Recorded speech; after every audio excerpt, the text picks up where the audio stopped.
With me now is that man himself. What a great question, Chris. Well, I mean, before I arrived here yesterday, people were saying, would they even let me in through the front door? And now you're saying, would you let me in the party? Would you, yes or no? Come on, world exclusive. What party?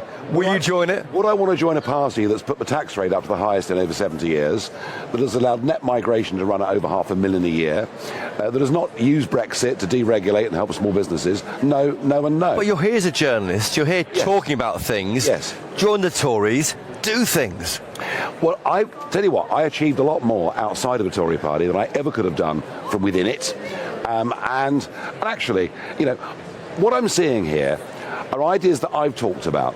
You know, from 2019, when net zero was passed into law without even a vote. Without a vote, crucial. I've said the agenda's mad, it's unfair. If you're going to do this to us, we should have a referendum on it. Yeah. I've been arguing about ECHR. It should have been part of the Brexit deal. So what I'm seeing, Chris, I'm seeing a wing of the Conservative Party who are now basically saying what I've been saying for many, many years. That's why they want you back in. And so, well, half the party would love me in, the other half would blackball me. But look, at the moment, I wouldn't know what party it is. Yeah, I did ask him at the PM personally, do you want to have a referendum on net zero 2 weeks ago in that press conference, and he said we've had enough referendums. I mean, everyone's so scarred by the one you were part of in had 2016. Enough of the people having a different view to Westminster. I mean, would Brexit ever have happened without a referendum? The answer is no. And if we had referendums on net migration figures, on net zero figures, we would get very, very different answers. Yeah. And it's happening in Australia right now, where the Australian government have put forward a referendum that they're about to lose very, very heavily. The centre ground of public opinion in this country actually is a common sense view on most things. And I don't think our MPs or most of our mainstream media have ever been more detached from public opinion than they are. Of course, this Prime Minister was not voted in by the members. He was voted not to be here, but he is here first time. I asked him about that, and he said, well, it's good to be here, and he sort of brushed it off. I asked him particularly also about the issue of ECHR withdrawal, the European Convention of Human Rights. Now, 3 cabinet ministers said it would be on the table in interviews the weekend. That means it's an agreed line by Downing Street. If more than one says it is agreed. Yeah, they'll fudge it. He wouldn't go there. He then instead referred to the small boats issue and how they've cut the numbers over the channel by 20%. What's your view? Will the Tory party, or should they in fact fight on a policy of withdrawal at the next election? On the small boats, by the way, it's only down about 18%. We've had the worst summer in years. It's all about weather. It's not as bad as last summer. The weather's been, because the weather's been so bad. Okay. That's why. The last few days have been calm. We've had, 1,300 come in the last 4 days. So I wouldn't buy any of that, not for one moment. Okay. In fact, yesterday, 500 came. On ECHR withdrawal? On ECHR, the big one. Of course, they will put forward, at the next election, we're going to renegotiate with the ECHR and give you a better deal, and if we don't get one, we'll withdraw. That's what they'll tell the British public. It's rather like Brexit. They won't go the whole way, but to me, this should have been part of leaving the European institutions. And I tell you what, if we had a referendum on that, I know the result already. Do you see it as the second part of that Brexit vote? Very much so. Very much so. Brexit will not be complete, all the while we're under the auspices of that ridiculous court. Because now we're stuck with this Rwanda case being stuck in the courts. We saw this, didn't we? One judge, one so-called judge. An unknown judge. Unknown, and probably not even legally qualified. Well, we don't know that. Well, what we do know is most people on the European Court are not judges, they're jurists. They're not even legally. As we understand judges in our country, it's different. It's a farce. And inflation, I also remember, have you had a mortgage? He has had one. Wasn't able to say, have you got one now? Maybe not, given the homes he's got in LA, Yorkshire and London. He called inflation evil. That's a big word in politics. The evil we must defeat. And why doesn't he replace the governor of the Bank of England? Because when some of us were screaming, and Liam Halligan in particular, I was with him, we were screaming 2 years ago from the sidelines, inflation is about to run away, you need to raise interest rates. And Andrew Bailey, the governor of the Bank of England, whose sole job for £500,000 a year is to control inflation, said inflation is not happening. Then it happens. It's transitory. And suddenly they start to put up the interest rates at the very moment when we shouldn't be doing it.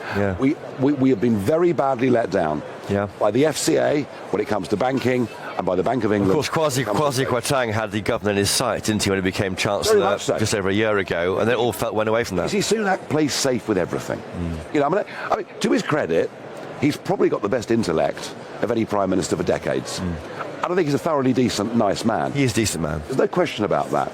But does he have that killer instinct that a leader I'm needs? seeing more political stuff from him. I think this vote on net zero will be a dividing line because the party will be able to do it in the next election. The Labour MPs want you to not get out. If he's got the guts to do it. I mean, yes, I agree with you. I mean, it's political. It's good. I mean, even the traffic stuff. 20-mile-an-hour zones and everything else. Why didn't they stop the ULEZ extension? They could have done that. Well, in fact, the government's written to towns saying how you're going to deal with it, how you're going to bring down emissions in parts of the country. So forcing them almost. So they're all over the place. They're all over the place. And I think, whilst he has done some good things, talking about traffic, net zero, it all looks a bit reactive, Chris. Yeah, but I think it is. But I think we are seeing finally a bit of kind of red tooth and claw from a PM who's been, for 10 months quite operational, quite COO, not chairman, that kind of thing. But to overturn a 20-point lead, right? It's down to 10 now, if you believe that. It could be an outlier. Whatever. But to overturn that is going to need something very bold, very decisive.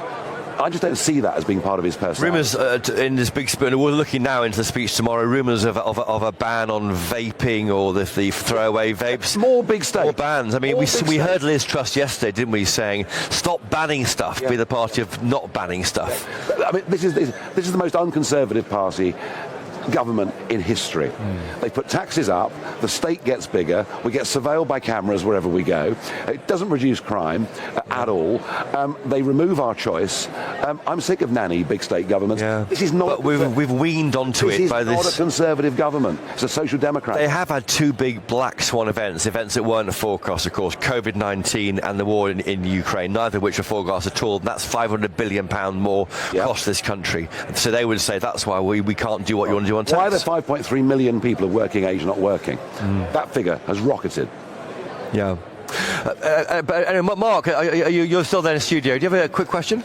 Well, yeah, indeed, because you're talking about red tooth and claw, you're talking about politics, and of course he's been trying to get the agenda away from HS2, which has dominated the sort of journalistic and noises off. Now, we've got Jeremy Hunt having spoken at a fringe event, Centre for Policy Studies, talking about the Conservative Mayor of West Midlands, Andy Street, who's been criticising the government. Now, Mr Hunt has said he's a fantastic mayor, but he's speculating on what he thinks the decision might be rather than talking about what the actual decision may be. Now, this brings into question the way that the government's handled this whole issue of HS2 and how it's allowed, really, the agenda to be taken over on the rail line. What's happened?